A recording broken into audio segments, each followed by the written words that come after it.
Welcome to the Women's Money Wisdom Podcast. I'm Melissa Joy, a certified financial planner and the founder of Pearl Planning. My goal is to help you streamline and organize your finances, navigate big money decisions with confidence, and be strategic in order to grow your wealth.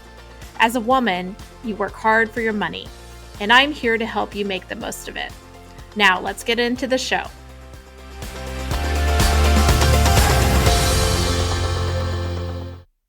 Do you have the date of your retirement all planned out? That's what we're going to talk about in this episode. And I specifically want to talk to those of you who may not want to wait until you're 65, 70, or older in order to stop working and start living. We want to talk to those of you that may retire a little bit earlier. Now, as we get started, I'm going to be talking to you about how to plan for retirement. But as we get started, I want you to be aware that it's not always those that have a plan that end up retiring earlier. Sometimes you just don't have a choice. And so we're going to start by talking about groups who need to be thinking about retiring early. And then some good rules of thumb that I've found, examples of when I feel quite confident about retirement for people, and then how to really get prepared. So I think this episode is going to be great. It's going to be a way to roll up your sleeves and really think about retirement, because so many of our listeners are millennials and Gen X who are right in the thick of it. I can't believe I'm saying this. I'm 49 years old, but my friends are going to start to think about retiring, and some of them actually will in their 50s. Now, we are not talking about financial independence, retire early. We're not talking about a super austere, like I don't want to work a day longer than I have to. This is more of, hey, it would be nice to leave early, or maybe you even have the date planned. So just want to distinguish in terms of the groups of people that we're talking to. So who should think about early retirement? Well, first of all, I just know there's groups of people that they know the date. So I used to work with a client, and I'll always remember them, very fond of this, but they were talking to me when their kid was in early elementary, and they just said, when he gets to high school graduation, I'm going to put in my notice at the same time. And I loved that. I loved that mapping out. It was more than 10 years in advance, but they were really working toward a goal and anticipated they would have funded all their needs, paid off debt, things like that. So they just really had a target and knew what they wanted to plan for as a family.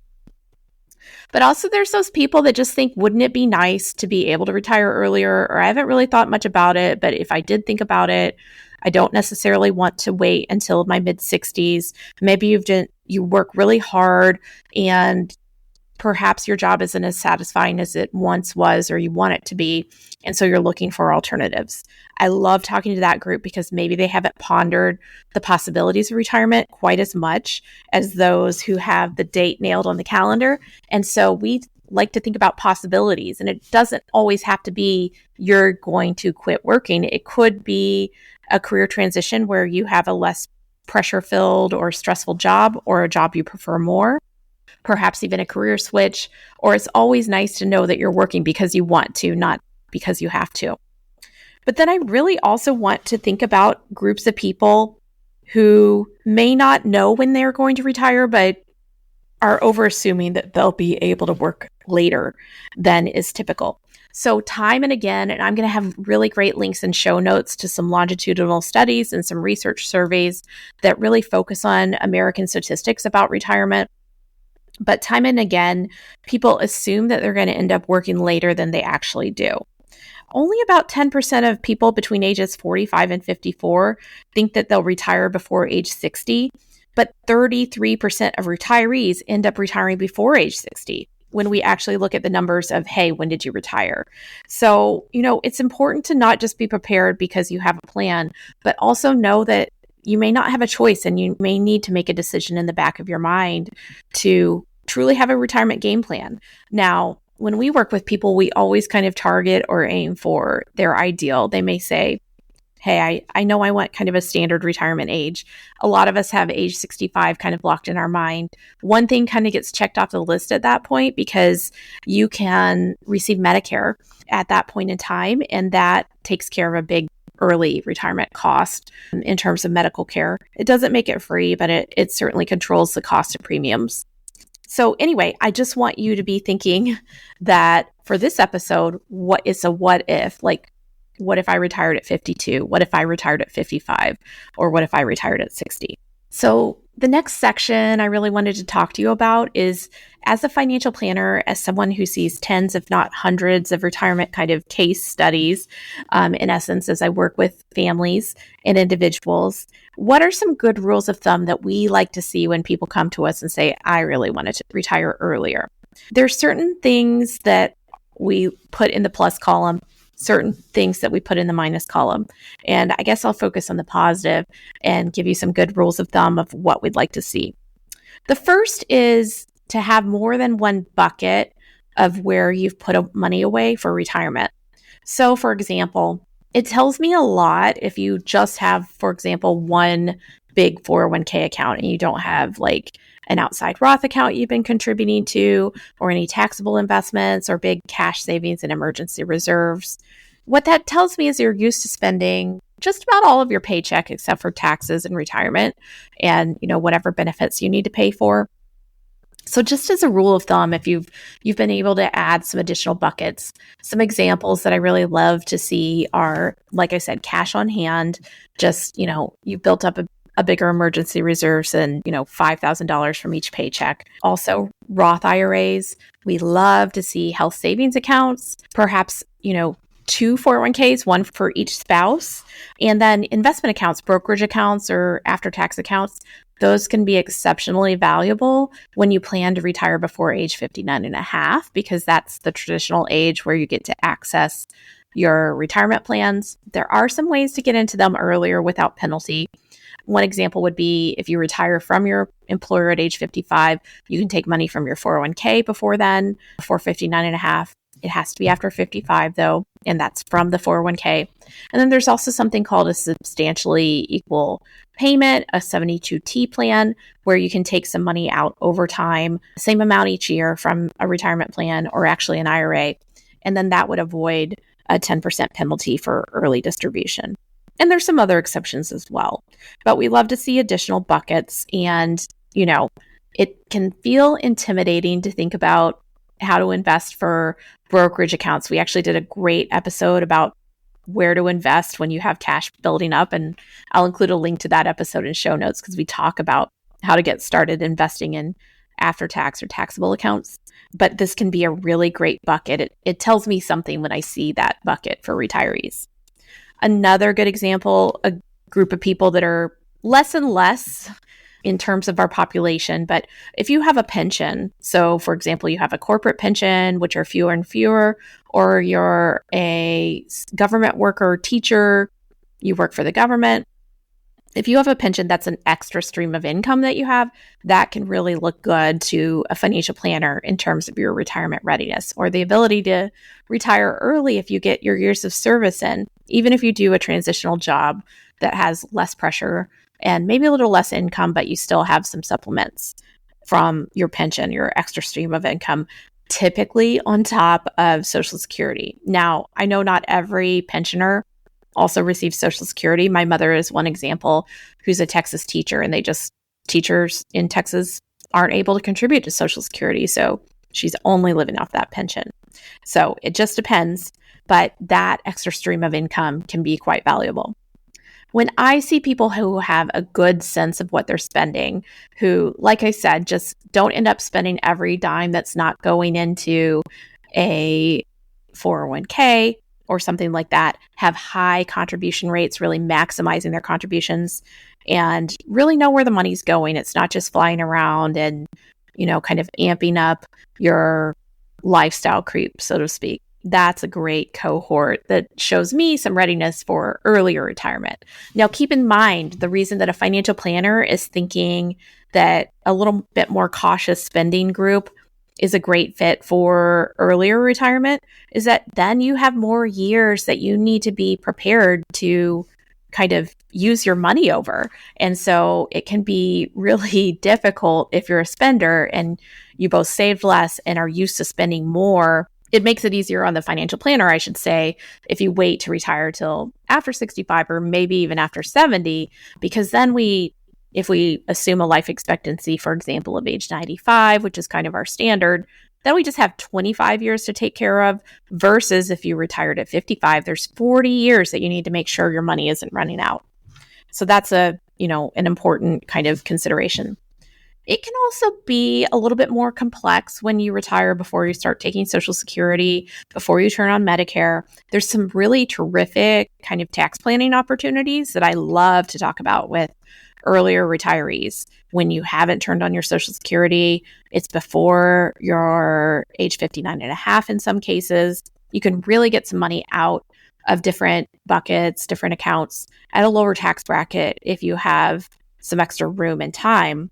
But it does require a little bit more complexity, a little bit more sophistication. So I'm always looking for people who have good financial literacy. Now, frankly, those of you listening are probably more, leaning toward that group. So give yourself a pat on the back for boning up on financial and money matters.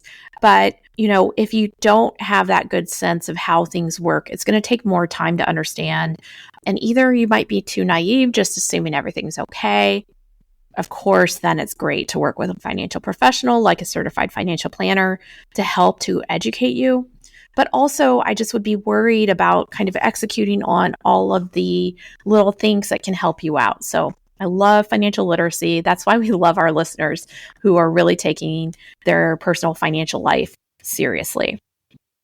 So then the question becomes, how do you get prepared? How do you get ready for an earlier retirement? And like I said, this is both for people that are just so ready to retire. They cannot wait for that day. It's started on the calendar, but it's also for all of us who don't know what our health will be like or our personal circumstances and don't know if we will be able to hold down full-time jobs throughout all of the things that life throws at us. Well, shameless plug, but one of the first things that we always think you should do is engage with a professional, especially when it comes to retirement readiness.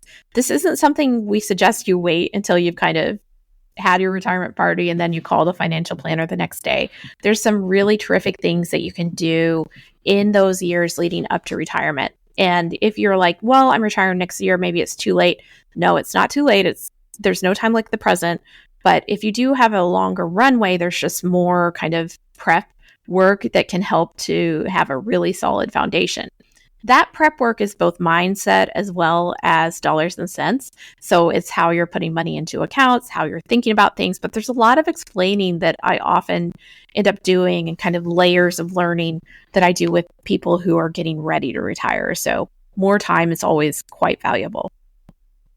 You also need to recognize that there's a difference between accumulating money and what we call decumulation, spending money. And one of the ways that I like to visualize it, this was always something one of my mentors told me is, if you're working, money is a river. So it just, the river comes through your life all the time. You get your paychecks in, the money goes out, the water's always flowing. And when you're retired, it turns into a pond or a lake. It's one amount of money or water that's non-replenishable. And so you need to kind of tend to that lake, make sure that it doesn't dry up. And there are different strategies when it comes to accumulation where people are more financially literate. People understand, for example, the power of compounding. They understand returns. They understand when I put money in a 401k, if I choose a traditional option, that I can potentially save on taxes and also have a very, kind of solid retirement account. But when it comes to, how am I going to get that paycheck? What percent can I withdraw? Can you just tell me a number for how much money I need in order to have the right amount to be able to retire? Well, that's a little more complicated, complex, and it's just not what we focus on for the first half of our working lives. And so you do need a little time for catch up. And I always help to, when working with a family like this or an individual, we're really helping to educate about here's what to expect. Here's what you may see. And so, you need to be able to switch gears, which can feel more complicated than that accumulation phase, which so many of our kind of financial literacy education and specifics are focusing on. And so, there are a lot of great opportunities, as I mentioned, when it comes to tax planning in some cases. The number of well, just tell me how much I need isn't as simple as the average American needs $1.5 million. It's really specific to you. So giving you an example of how we think about people, and I'll just kind of run down a financial plan, some of the inputs that I would be assuming for a family that may plan to, let's say they're 50 and they want to retire at 55. Well, I'm going to spend time understanding who in the family is going to be a dependent in the family at age 55. Do we still have kids in school? Are we going to need to be paying for college for anyone? I'm going to be thinking about what saving you're going to be making over the next 5 years, perhaps. Perhaps you come to me and say, well, I feel pretty confident that I'm going to no longer get my W-2 income. I'm not going to work for the corporation, but I could still do some consulting work for a couple of years. So why don't we include an assumption that you have a couple years of a lower income where I'm self-employed? Okay, we could think about some kind of step down, kind of transitional employment or streams of income. I'm also going to be thinking about what you're spending. So I'm going to have budget worksheets if you want them, or really talk through okay, how much money's left over at the end of the year based on what you're making. We would potentially have a much lower tax bracket in the earlier years of retirement, especially, at age 55. That means that you have probably between 8 and 15 years that you can be potentially waiting to turn on Social Security, depending on your circumstances. You also have a few years, again, depending on your circumstances, before you may be able to take from your traditional retirement accounts. But of course, you might have a Roth lane that's wide open, or be able to take from taxable accounts. All of these specifics about what kind of account do you have, how would it be taxed when we take money out, perhaps what's your cost basis, how tax aware are the accounts you're managing. All of these are inputs. We're going to be talking to you about, okay, what do you want to do in retirement? Maybe you've just had your nose to the grindstone as you've been working, and it's really important for you to travel. Well, what's the travel budget? Are we talking, $5,000 vacations or $25,000 vacations? We've heard both from clients, so we need to know what your expectations are. Both can be realistic. I always love to tell people you can do anything, just not everything. But we need to know those expectations. A lot of people really gear up to try to make sure that they've, anticipated every need and done big spending before that last day of work. So they may do all the remodel projects, house projects, replace the roof, things like that. But I can assure you that your last big expense, whether it's for your house or a vehicle, you haven't bought your last car if you retire at 55. So we need to get a realistic sense of how often you're expecting to replace a vehicle. How much work are you going to do on a house or things like that? Those are all considerations that we want to talk through. And in some cases, people just want tell me how much of a bucket I can get each month. And we would take into consideration your property taxes or healthcare costs earlier in retirement, etc. But other people really want to say, okay, I'm going to replace a car every 5 years, and I want to do these big trips, and we are going to be making these gifts to grandkids or pay for a kid's wedding. Well, we can map all of those things out. So we don't like to be very just generalize about what you could be prepared for, which is what I find in retirement calculators that are kind of on the web and things like that. We get much more specific and granular when we get closer to the date. So we are going to get into all of those specifics. And then we're also thinking about your approach to risk. We're thinking about how you invest your money so that we can get a reasonable expectation of what returns might be over long periods of time. It's much more difficult to anticipate investment returns over shorter periods. And then what we're looking for is a mix of stocks and bonds and a savings rate and a spending rate that's going to be a fit to have high probability of success with adjustments, or how likely are you to need to adjust your plan. So we have a lot of experience kind of showing you those visuals and how things work over time to help you have a good understanding. That's how we're going to look at the specifics. What I just described to you is kind of financial planning work that we do, which we think is such a beneficial tool to being very accurate in terms of what is realistic for retirement expectations. It doesn't have a crystal ball that knows exactly what everything is going to look like necessarily, but what it does do is creates a plan that is built for surprises. And so that is something that we think is quite valuable, whether you're in that accumulation phase or, as I just described, getting ready to spend the money that you've been saving. Because after all, the goal in retirement is not to end up with the most money at the end of your life, at least for most people. Now, I won't say everyone, because some people really are motivated to save either for the next generation or charitable gifts or things like that. But for us, the motivation is to have an extraordinary life in retirement and high quality of life. And in fact, that's a segue to my last point as you think about being ready to retire. What I want you to be thinking about at the same time is building a life outside of work. For some of us, our identity is very intertwined with the work that we do. I can say that personally, that I just love what I do, and it's a big part of my life. And so in order to be ready for that retirement date, then you need to be thinking about how you will spend your time outside of retirement. If you're in a relationship, how will you spend time with each other? And, in certain cases, one of you may retire and the other will wait to retire. How do you feel a sense of kind of an equitable household or team environment relationship? Will that change the dynamics of your relationship? All of that kind of inner thought is important, and certainly not solely the work of a financial planner, but I encourage you to be thoughtful, to interview people who have retired themselves, to be reading about, kind of life of a retiree, so that you have kind of increased or consistent quality of life and you don't feel kind of a let down where there's a moment of depression during retirement, because that's certainly something, much like baby blues, like a retirement blues can set in for people, especially if they haven't spent the time to understand how they will live their life, what they'll do, what will be meaningful and important to them. That can be a really big deal. So what do you think as you think about what retirement might look like for you? Would it be a beneficial discussion to bring up with your friends? Say, how do you envision retirement? Are you starting to get to that age where you do have friends who are thinking about retiring or have, kind of set off through the retirement party into a new phase of life? And if it's something that you can't visualize, but you'd like to, I'd encourage you to start having the discussions, work on a plan.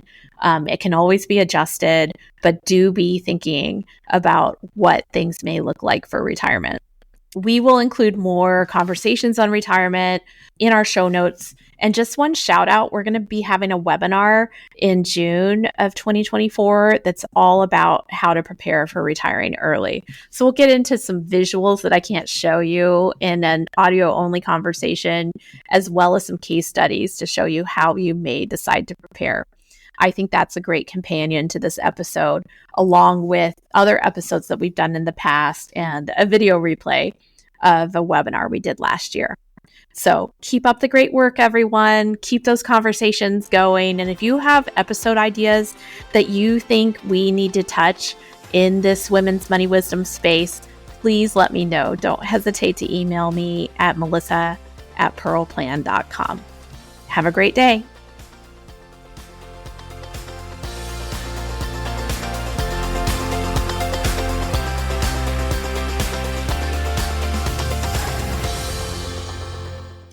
Thank you for listening to the Women's Money Wisdom Podcast. If you found value in this episode, the best way you can support the podcast is to forward an episode to a friend or leave a review. Go to pearlplan.com and the podcast link to get all the resources and links mentioned.